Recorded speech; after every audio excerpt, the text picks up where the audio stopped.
nhớ xong đó lần nó thì do bé sự đó tao tôi mù do trả thì tôi mù để trong tì khóc khóc chết đó thì chết đó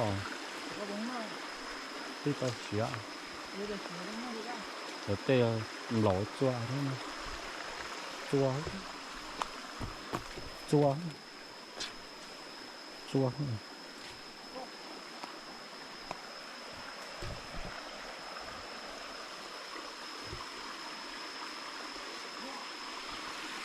đó thì chết tao chua chấm lẩu nó trong nó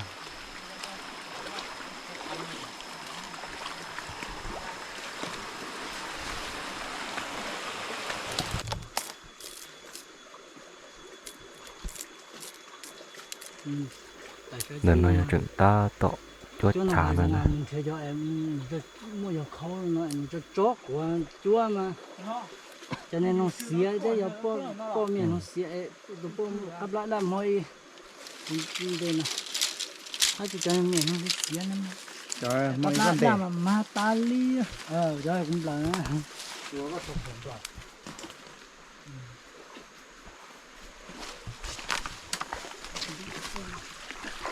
là ta nghe gì vậy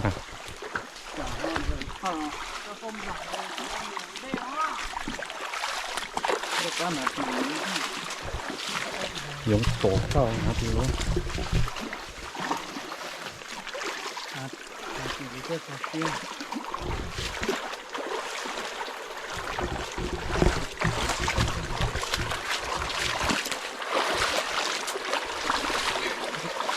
có tì đây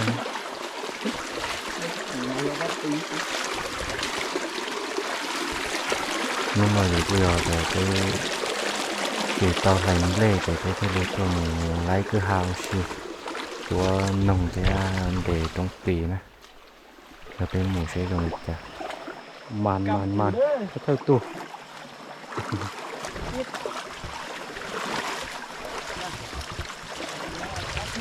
nó tu được đấy à tàu cùng màu ấy tàu gì ấy đó tàu hai mấy cái tới lần tu lê cho nó mà để bây giờ được tàu chia chi dễ dàng là sẽ chấp lấy cái điều ta xé mà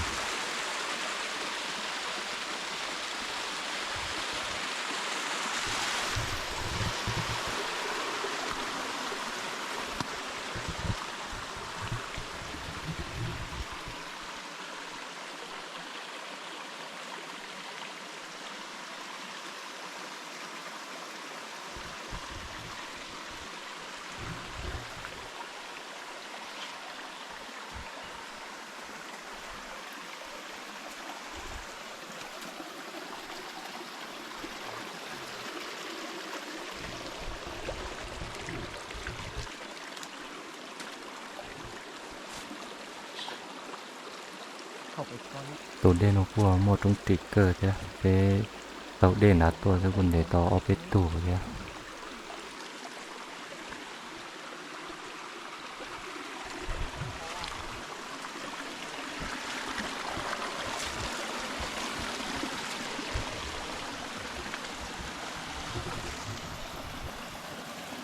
โอ้ขอนะเจ้า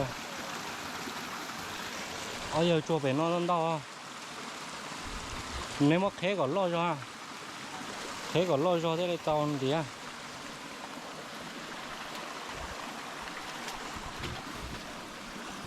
đâu có khé còn lo cho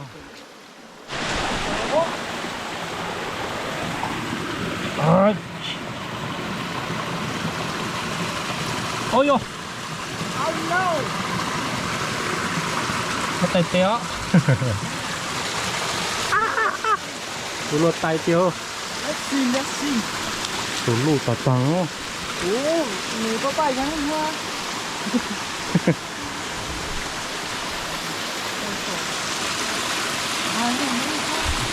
tụi mí nữa có nó thật á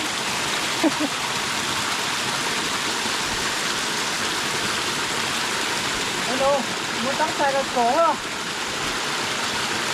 nên là có nên này nó có à nó sỏi cái vài ta ấy đấy hả? Không chưa. Con chưa chúa đã đa gì rồi. nó phải ta chỉ không rộng đấy ạ.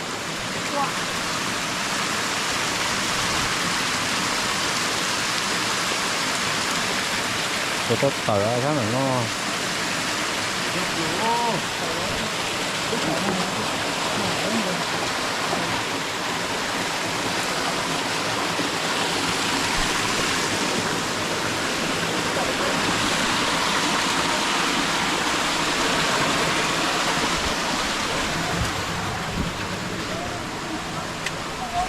ô ô ô shit.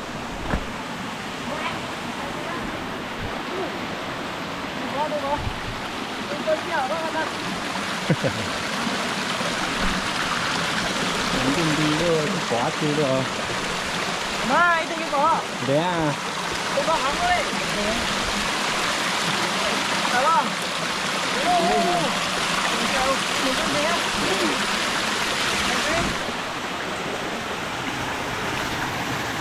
Chưa.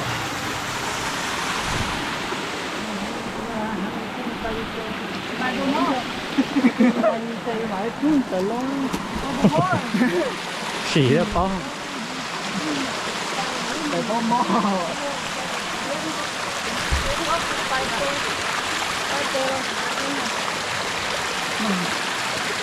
Nó mà sáng lên thì nó sáng ra thì nó thấy đấy.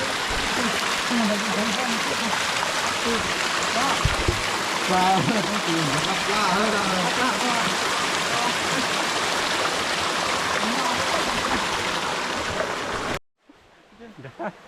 Đá. Nó. Cái tháo vậy.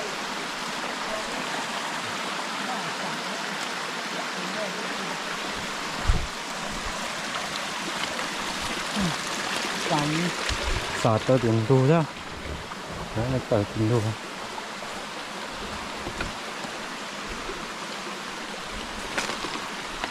Đó 10 phút.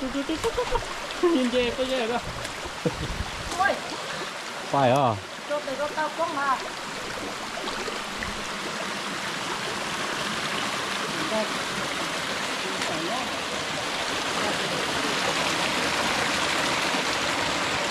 Đó cơ, chú chó, chú nào cơ.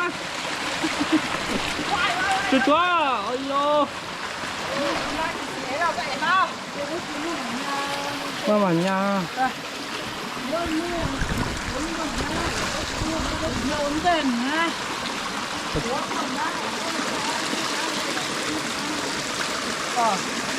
Được có, ôi dô.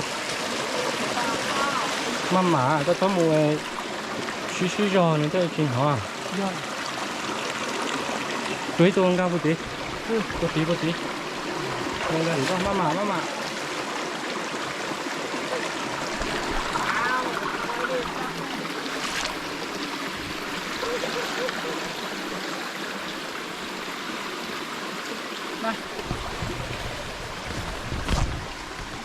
Con gà nè.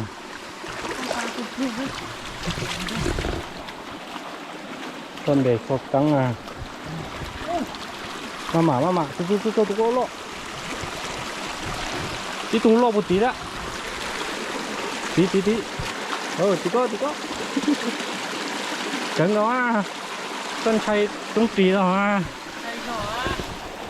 Cố của mình đi.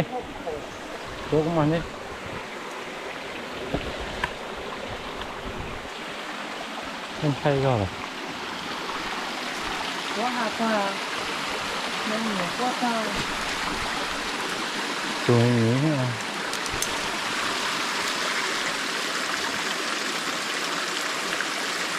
Tôi cần plan cho người ta. Lên mạng.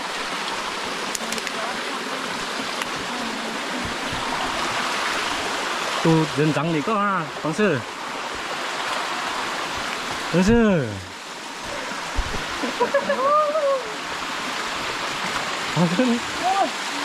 장갑 라또 아주 이뻐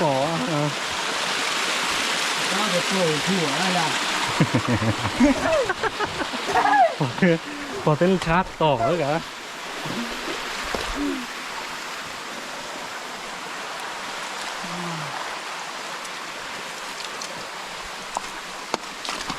cút cúp cái đó một tổ cúp làภูเขา làm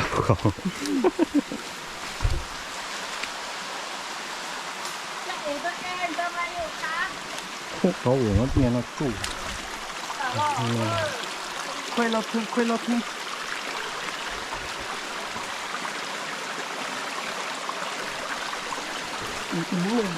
được không chút đứng con ôi yo để nó rót xả như thế Cái cú nó cái hàng chưa?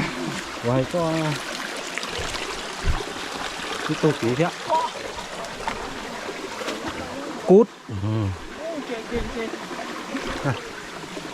dê chứ áo ra không dê ra chỉ cắt tay cái cây dầu tay ôi yo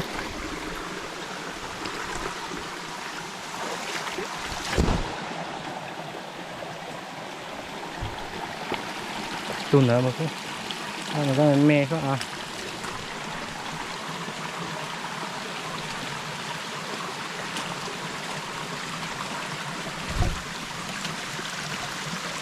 xả đi trên đồ thôi léo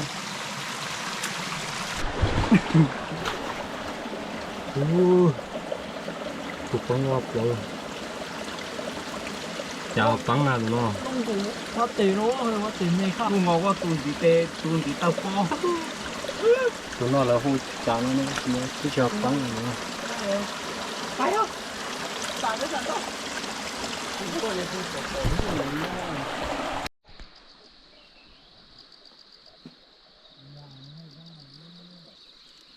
để nó có sợ gió trăng muốn lên lại tà in ra nó nằm mò với mù đền để trong tì rồi ít tạm mò với mà lo cuốn để tàu trở thế cho nó để tua tái chia rồi để tàu đâu xí chú xí nè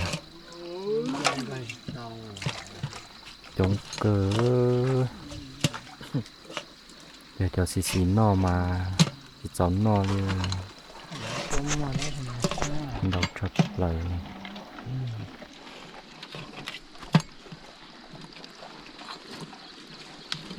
Đâu tiệt tiệt. không chỉ mà bỏ về xí hùa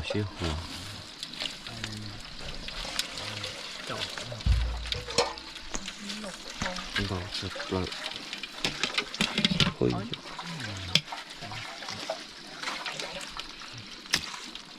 nổi đà đi rồi già thì chỉ xì thế mà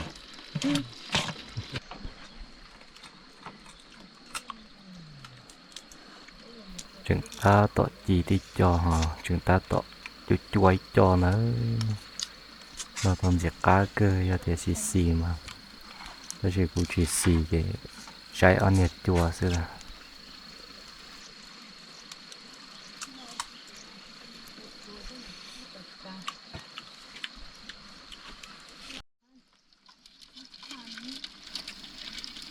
tàu tí cho nó lò nhìn chuyện cá xưa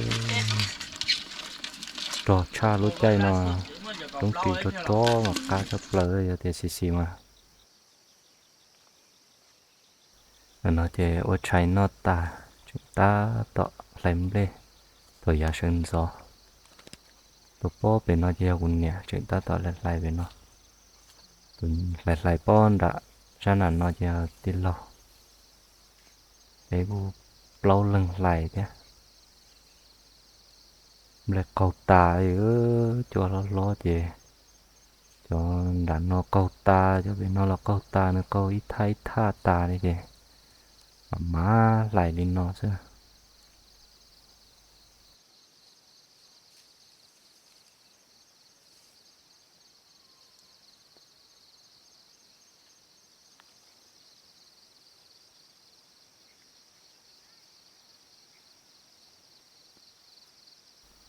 đã nó cũng yên đã cho tế rau chúng ta tỏ tôi tới cho rau rua xia rồi dùng mỗi cho là mòn chế nó chỉ cá cớ thì cho rau mò mò xưa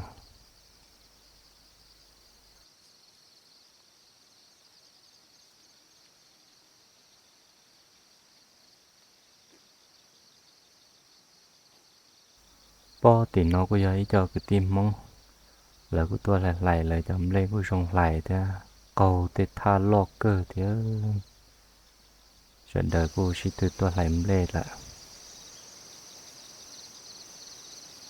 tên nó chỉ do PTT ở po thằng nó tôi anh Russia tại vì nó chỉ đa thủ lên nó cầu tái chia thế nhớ lại cơ chỉ bây giờ mỗi chỗ chỉ tao con nó lại cả ta mà như nó lại cho con trái chỉ cho chỉ tao con mà nữa chỉ xía thì họ ló tà thì họ dạ nhớ lại để chúng ta tọt lại rồi dạ sân rồi sản đủ những có tua chín tua xưa nè đó có tít tê hậu trong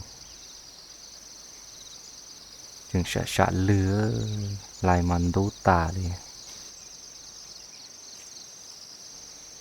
bữa nay vừa chúng ta tọt đầu tiên rồi lại giống là con nó tà rồi đấy chứ nè cái plan nó chỉ vừa muốn đó là lại tí là muốn trọt đó nên sai này chứ rồi muốn đó là lại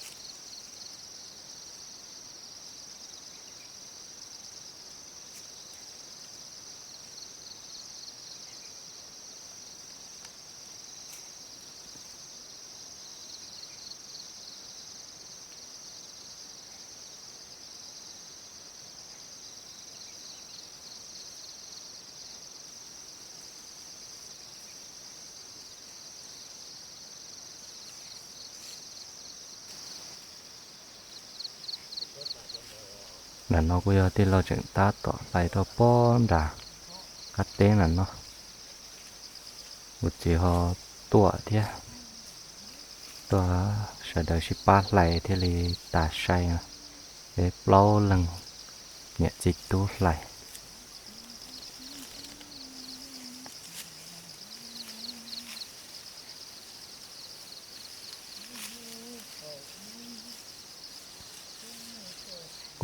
một chỉ lại nền đỡ chỉ bé lần lại cả mà nhiều con bảo lên một chỉ lần lại chứ bé lú lùa thế một chỉ lú lùa ý dạng gầu sẽ bé lần gầu cả mà từ lại chỉ chơi dân một chỉ thế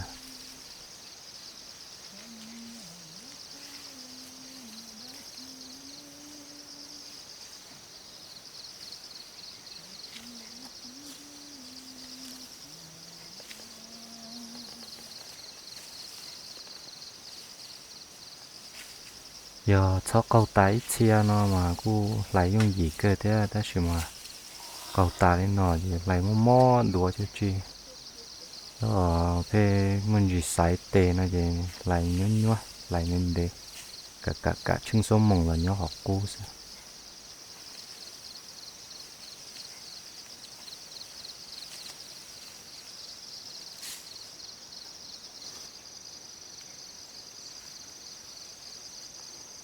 là bây giờ chúng ta tạo đầu tiên rồi lại ta rồi đừng muốn chọn cho bé sẽ đợi tao sai ít liền nó thì bây giờ phải đó là lại thế là cho nó đau cơ chứ giờ lại đi o luôn thì nó mà thế là ta chứ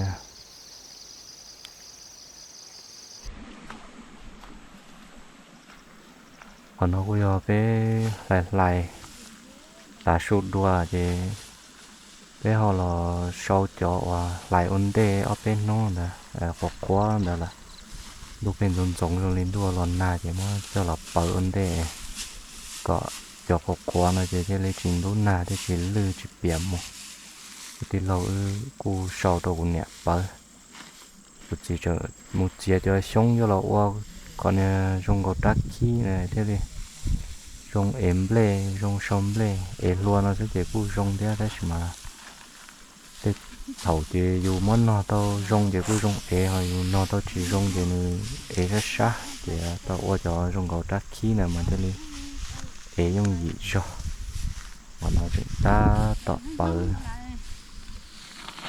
你自己弄来了呢，这不走，我走开走人了，我这边nói thì lâu chờ ta tỏ rồi cho cá mù sông lê ế lọt đua em lê nó mà em lê hà nó mà cũng chỉ chua sát thế ya em lê to mà sát thật áo nên mà tên em lê hà chứ chua sát thì chả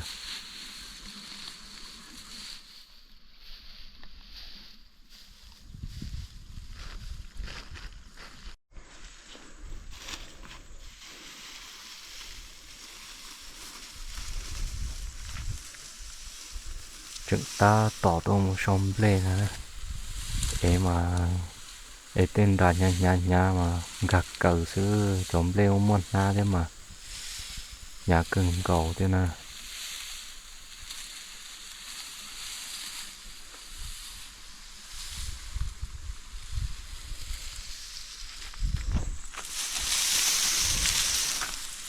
là giờ cũng ta tỏ sâu đâu của em một thế chấm lên một na mà em nhà cơ này em nhìn gì chứ còn mà nhà thật tà chứ nhiều sâu ấy đi một tí lâu sâu cho sổ số bự này chỉ tiếp lia sẽ chỉ gì sa trăm ba là sâu lưng ta luôn nè và giờ chuyện đi sát tề tua lúc con thay sát tề sâu chứ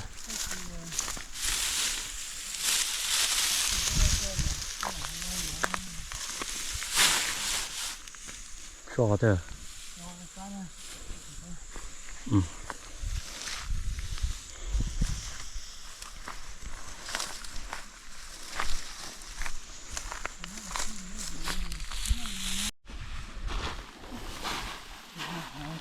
thì cụ em cũng ra lon đây cái lòng mà em ra lo cho ta nhá cho plơ em gạt cờ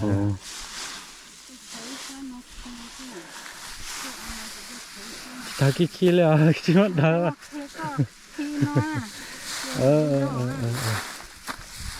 tới là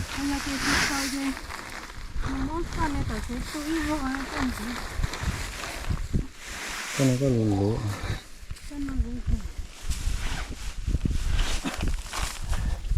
nhà cơ thế là cả sau cho xía hơi khổ chứ